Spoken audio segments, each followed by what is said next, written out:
برادران اسلام، اللہ تبارک و تعالیٰ نے ہمارے ساتھ خیر کا معاملہ فرمایا کہ ہمیں اس کی بارگاہ میں آنے کی توفیق میسر ہوئی، اور اللہ تبارک و تعالیٰ نے ہمیں اپنی عبادت کرنے کا موقع نصیب فرمایا اور ہم اپنے مقصد اصلی کی طرف چل کر منزل جائیں، ورنہ دنیا کی اکثریت اپنے مقصد اصلی سے ہٹ کر دیگر کاروبار میں مصروف ہے۔ مقصد اصلی انسان کے دنیا میں آنے کا کیا تھا کہ وہ اللہ کو پہچان کر اس کی عبادت کر کے جائے، اسے راضی کر کے جائے۔ لیکن اس مقصد کو ہر آدمی جو اللہ سے غافل ہے سمجھ نہیں رہا ہے، اس مقصد سے دور ہے۔ اللہ تعالیٰ نے انسان کو دنیا میں بھیجا ہی اس لیے تھا کہ وہ اس کی عبادت کر کے، اسے راضی کر کے، اسے خوش کر کے دنیا سے جائے اور اپنا ہمیشہ ہمیشہ کا ٹھکانہ حاصل کر لے۔ یہ دنیا انسان کا ٹھکانہ نہیں ہے۔ دنیا تو ایک قید خانہ ہے، آزمائش کی جگہ ہے۔ حدیث پاک میں آیا ہے کہ دنیا مومن کے لیے قید خانہ ہے اور کافر کے لیے جنت ہے، باغ ہے۔ لیکن آج ہم دنیا ہی کو سب کچھ سمجھ بیٹھے ہیں۔ ہماری تمام تر کوششیں صبح سے شام تک کی تدور وہ دنیا ہی کے لیے ہو رہی ہے۔ اس طرح سے ہماری دنیا پرآسائش ہو جائے، اس طرح ہم اچھے پہننے والے، اچھے کھانے والے، اچھی گاڑیوں سے گھومنے والے ہو جائیں، یہ ہر آدمی کی کوشش ہے۔ حالانکہ اس میں کوئی برائی نہیں کہ انسان دنیا کے اندر پرآسائش زندگی گزارے، اس میں کوئی برائی نہیں۔ ہر طرح کی آسائش و آرام کے آلات انسان اختیار کر سکتا ہے، لیکن اپنے رب کو بھول کر نہیں، اپنے پالنہار کو بھول کر نہیں، ساتھ ہی ساتھ اسے اپنے پالنہار کو یاد رکھنا پڑے گا، اپنے معبود حقیقی سے واسطہ رکھنا پڑے گا۔ اگر وہ اپنے معبود سے، اپنے رب سے، اپنے اللہ سے، اپنے بنانے والے سے غافل ہو کر اپنی دنیا آباد کر رہا ہے تو وہ غلطی میں ہے، اور ایسی غلطی میں ہے کہ پھر ہمیشہ ہمیش کے لیے اس کے لیے ہلاکت کا اور پریشانی کا سامنا ہے۔ میں کر رہا تھا کہ دنیا انسان کی اصل جگہ نہیں ہے، اصل رہنے کی جگہ دنیا نہیں ہے۔ جس طرح آدمی اپنے گھر میں رہتا ہے، آرام سے سکون سے رہتا ہے، لیکن اگر اسے کسی سزا کے لیے اور کسی جرم کے عوض جیل کے اندر بھیج دیا جائے، قید کر لیا جائے، کالا پانی بھیج دیا جائے، تو جس طرح سے وہ اپنی سزا بھگتتا ہے اور اپنے جرم کا بدلہ عطا کرتا ہے اور پھر اس سزا کو بھگتنے کے بعد واپس اپنے گھر آتا ہے، اسی طرح سے ہم دنیا میں بھیجے گئے ہیں۔ دنیا ہماری اصل جگہ ہے ہی نہیں۔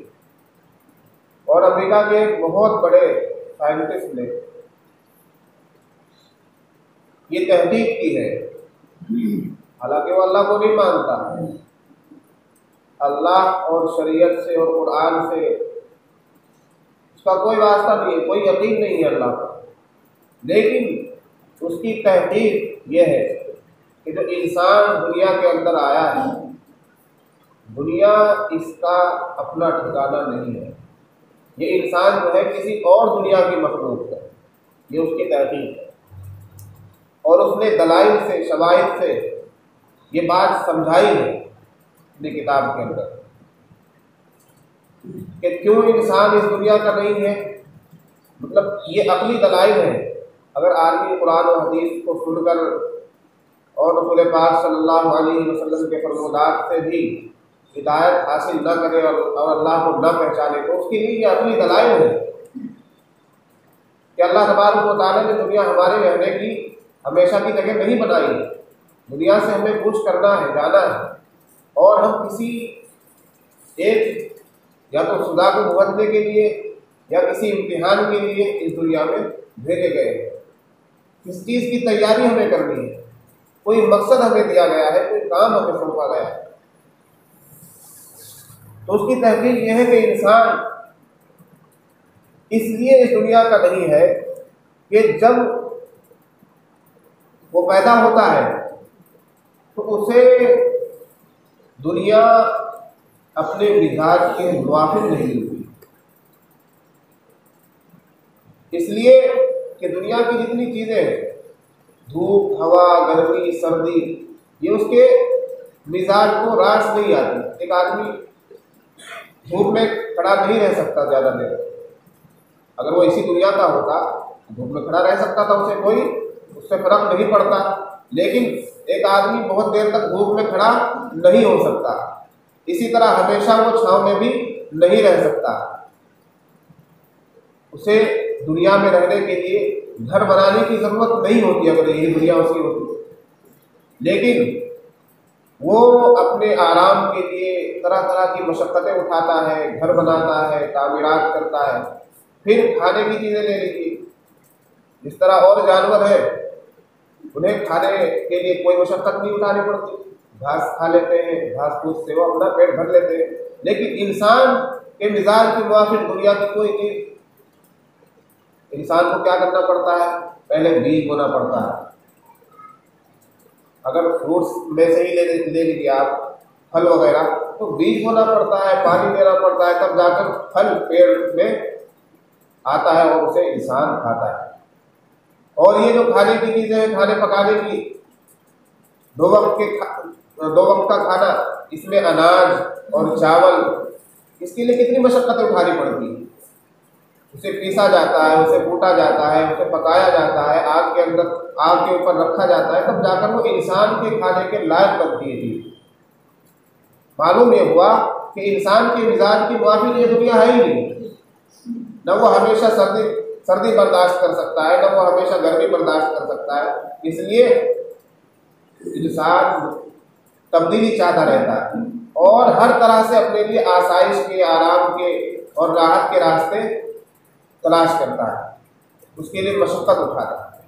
معلوم یہ ہوا کہ انسان اس دنیا کا نہیں ہے، اور واقعی اس دنیا کا نہیں ہے، اس دنیا تو خود ہی فنا ہونے والی ہے، انسان بھی اس دنیا کے ساتھ ساتھ فنا ہو جائے گا، ختم ہو جائے گا، اور پھر انسان کی جو دوبارہ زندگی ہے، باس بادل موت، وہ ہمیشہ ہمیشہ کی زندگی، وہ کبھی ختم نہیں ہونے والی، اور پھر جو دنیا انسان کے سامنے ہوگی یعنی آخرت کی جو دو منزلیں ہیں، جنت یا جہنم، وہی انسان کا ہمیشہ ہمیشہ کا ٹھکانہ ہے۔ اگر کوئی اللہ کا منکر ہے تو اس کے لیے ہمیشہ ہمیشہ جہنم ہے، اور کوئی ایمان والا ہے تو اس کے لیے ہمیشہ ہمیشہ کے لیے جنت ہے۔ پھر ایمان والوں میں اللہ تبارک و تعالیٰ نے ہر ایمان والے کو براہ راست جنت کا داخلہ عطا نہیں فرمایا ہے، بلکہ ایمان والوں میں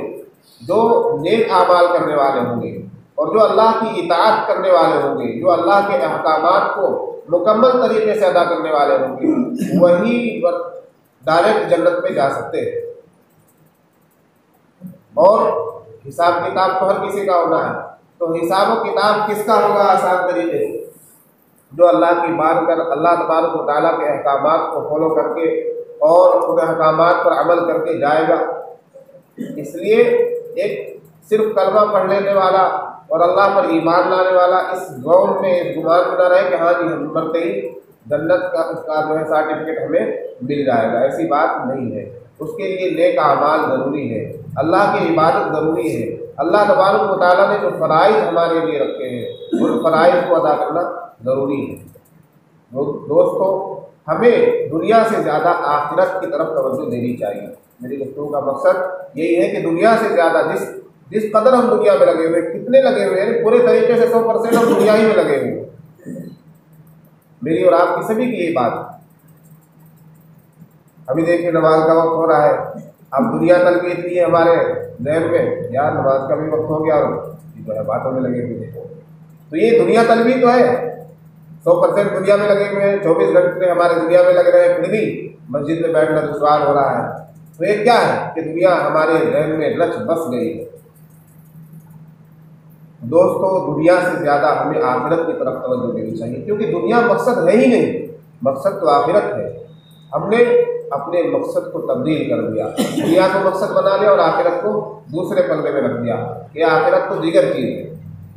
حالانکہ آخرت اول چیز ہے اور دنیا بعد کی چیز ہے، ضرورت کی چیز ہے۔ ضرورت کے مطابق دنیا کا استعمال، ضرورت کے مطابق دنیا میں جس طرح رہا جاتا ہے، رہنے کے لیے جو انتظامات کیے جاتے ہیں، کھانے کے لیے جو انتظامات کیے جاتے ہیں، وہ تمام ضروریات ہیں۔ ضروریات کو اختیار کیجیے، لیکن ضروریات میں لگ کر اصل چیز کو چھوڑ دیا جائے یہ تو بیوقوفی ہے کہ نہیں؟ سمجھ میں آ رہی بات؟ تو انشاءاللہ اب رمضان کے آنے والے ہیں، اور رمضان تو اللہ تبارک و تعالیٰ کی طرف سے آتا ہی اس لیے ہے کہ انسان کی بخشش ہو جائے، انسان کی مغفرت ہو جائے، اللہ سے انسان کا جو رابطہ کمزور پڑ گیا ہے وہ رابطہ مضبوط ہو جائے۔ تو رمضان کا استقبال کیجیے رمضان کی مکمل تیاری کے ساتھ کہ ہم انشاءاللہ ایک بھی روزہ نہیں چھوڑیں گے، رمضان میں ایک بھی نماز نہیں چھوڑیں گے، رمضان میں فرائض تو چھوڑیں گے ہی نہیں، فرائض کے علاوہ نوافل میں بھی ہم زیادہ سے زیادہ کوشش کریں گے۔ اس ارادے کے ساتھ اگر ہم رمضان کا استقبال کریں تو انشاءاللہ رمضان ہمارا اچھا گزرے گا۔ اللہ تبارک و تعالیٰ کے رسول سے زیادہ ہم کی توفیق منظور فرمائے۔